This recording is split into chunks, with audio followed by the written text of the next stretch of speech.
हमारा समाज कई समुदायों से बना है। कुछ समुदाय ज़्यादा शक्तिशाली हैं, कुछ समुदाय कम शक्तिशाली हैं। लेकिन समाज में संतुलन तभी आता है जब शक्तिशाली और शक्तिहीन सारे समुदाय, इन दोनों के बीच में फंसे हुए सारे समुदायों की के हक बराबर हो। तभी समाज में हम संतुलन की बात कर सकते हैं। एक पुरुष प्रधान संस्कृति में रहते वक्त नाम ही सजेस्ट करता है कि हम पुरुष उन शक्तिशाली समुदायों में से एक है। हमारे देश को रेप कैपिटल जब कहा जाता है तो जाहिर है कि हमारा समाज जेंडर के मामले में संतुलित बिल्कुल नहीं है। पुरुष प्रधान संस्कृति है तो जाहिर है कि पुरुषों को ज़्यादा हक दिए जाते हैं। तो ऐसे दौर में अगर संतुलन लाना है समाज में, अगर हमें संतुलन की बात करनी है, तो फिर हमें सबसे पहले ये इंश्योर करना होगा कि समाज के जो शक्तिशाली समुदाय हैं, मतलब हम, और बाकी जो समुदाय हैं, ट्रांसजेंडर्स, वुमेन, LGBTQ पीपल, इन सब के हक बराबर हो। तभी हम समाज में जेंडर के तौर पे संतुलन की बात कर सकते हैं, तभी हम रेप कल्चर के गुजरने की बात कर सकते हैं। तो इसका क्या मतलब होता है कि हम इंश्योर करें कि सबके हक बराबर हैं? इसका मतलब यही होता है कि जब हम ताकतवर होते हैं तो हर ताकत के साथ एक जिम्मेदारी भी आती है। तो जब हम इस पुरुष प्रधान संस्कृति में पुरुष, अपने आप को पुरुष आइडेंटिफाई करके जीते हैं, अपने आप को पुरुष आइडेंटिफाई करके सड़कों पर घूमते हैं रात को 12 बजे 2 बजे बेखौफ तरीके से, जब हम कहीं भी जाकर कुछ भी करने की आज़ादी को महसूस कर सकते हैं, और जब इस ताकत का हमें एहसास होता है, तो हमारी ये जिम्मेदारी भी रहती है कि समाज के जो बाकी समुदाय हैं जो इस पुरुष प्रधान संस्कृति में अपने आप को पुरुष, भारतीय पुरुष बन के आइडेंटिफाई नहीं करते हैं, क्या उन समुदायों को भी यही बेखौफी, यही आज़ादी और उसी फ्रीडम के साथ क्या वो सड़क पर चल सकते हैं? ये बेसिक चीज़ है, ये सबसे फंडामेंटल चीज़ है कि खुले में सांस लेने की आज़ादी। एज मैन, पुरुष होने के तौर पर अगर हम ये इंश्योर करें कि समाज के जो बाकी समुदाय हैं वो भी खुले में सांस ले सके, और उन्हें सांस लेते वक्त अपने आप को फ्री, अपने आप को आज़ाद फील करते वक्त किसी और शक्तिशाली, किसी और ताकतवर इंसान, आइडेंटिटी, एंटिटी, ऑर्गेनाइजेशन से डरने की ज़रूरत ना हो, वो दिन, उस दिन हम ये समझ पाएंगे कि भारत में जेंडर के तौर पर एक संतुलन की तरफ हम बढ़ रहे हैं। Thank you. Okay, so to answer the question, what we as men slash boys can do to stop from rapes from happening is we need to stop it outside first. Like, not all rapes and sexual assaults happen in closed spaces inside the house, or when the girls are alone. It happens when people are around them, when the girls are walking in the streets, when the girls are in a bus, when the girls are in a metro or crowded areas.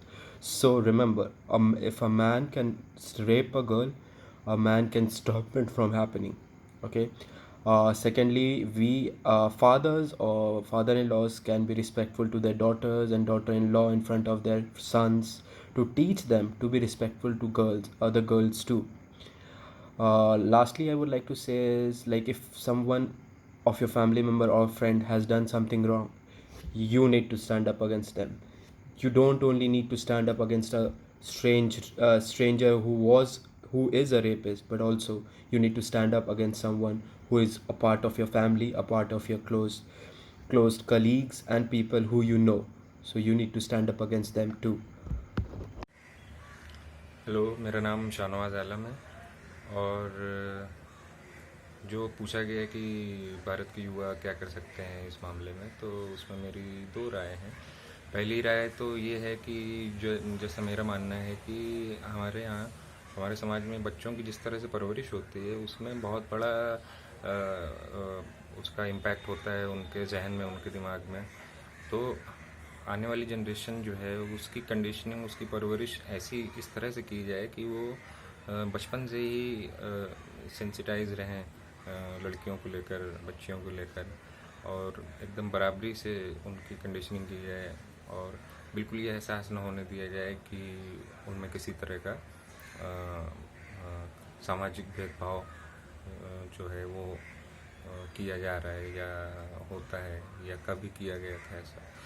दूसरा मेरा suggestion ये है कि university, school, colleges, universities में gender sensitisation cell बनाया जाए जिसमें वहाँ किसी भी तरह के होने वाले हरासमेंट और मोलेस्टेशन की रिपोर्ट दर्ज हो। दूसरा उसमें पढ़ाया भी जाए बच्चों को, जेंडर सेंसिटाइजेशन क्या है उसके बारे में बताया जाए, पढ़ाया जाए।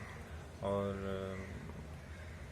मुझे लगता है सबसे इफ़ेक्टिव यही होगा। बाकी जो पॉलिटिकल कॉन्शियसनेस है उसका एक अपना असर है, जो हमारे सोशल कल्चरल जो एटमॉस्फेयर है उसमें बहुत बड़ा इम्पैक्ट डालता है कि हमारी जो राजनीतिक इच्छा शक्ति है वो जिस तरह की होगी वैसे ही हमारे यहाँ समाज में भी उसी तरह का असर दिखाई देगा। Thank you. अगर हमें हमारे देश में ये रेप कल्चर समाप्त करना है तो हमें हमारे मर्दों को कंसेंट का मतलब बताना ज़रूरी है, मर्जी का मतलब बताना ज़रूरी है। मर्जी होती क्या है और ये मर्जी की समझ कैसे बनती है, हमें ये भी देखना ज़रूरी है। मेरे हिसाब से ये मर्जी की जो समझ है वो दो मुख्य कारण हैं जो बनाते हैं। एक कि हमारी सेक्स के बारे में समझ क्या है, दूसरी कि हमें ये सेक्स के बारे में समझ कहाँ से मिल रही है। जब हम टीनेजर्स होते हैं तो हमारे शरीर में कुछ बदलाव होते हैं, तो हम उस बदलाव के बारे में हमारे घर वालों से बात नहीं कर सकते, हमारे पापा मम्मी से बात नहीं कर सकते। तो हम उस क्यूरियोसिटी को मिटाने के लिए इधर उधर से इंफॉर्मेशन कलेक्ट करते हैं। तो जैसे उसमें सोर्सेज है पॉर्न मूवीज़ और कुछ पिक्चरें भी। तो पॉर्न मूवीज़ में जैसी वीडियोस दिखाए जाते हैं, जैसी चीज़ें दिखाई जाती है, जिस तरीके के वायलेंस दिखाया जाता है, तो वो हमारा सेक्स के बारे में एक समझ बनाता है। तो इसी की वजह से शायद लोगों को कंसेंट समझ में नहीं आता। हेलो, मेरा नाम है वारिस अहमद जैदी, मैं एक एक्टर हूँ। मुझे लगता है कि one of the most important things जो इस रेप कल्चर को ख़त्म करने के लिए बहुत ज़रूरी है वो है मिसोजिनिस्ट जोक्स और सेक्सिस्ट जोक्स को एनकरेज ना करना। ऐसे जोक्स पे बिल्कुल मत हंसिए, और जो लोग ऐसे जोक करते हैं, जो लोग ऐसी गंदी बातें किसी दूसरे जेंडर के बारे में बोलते हैं, करते हैं, उनको वहीं रोक दीजिए, because the jokes are not funny at all. और हमें अपने आने वाली जनरेशन को एजुकेट करना आना चाहिए।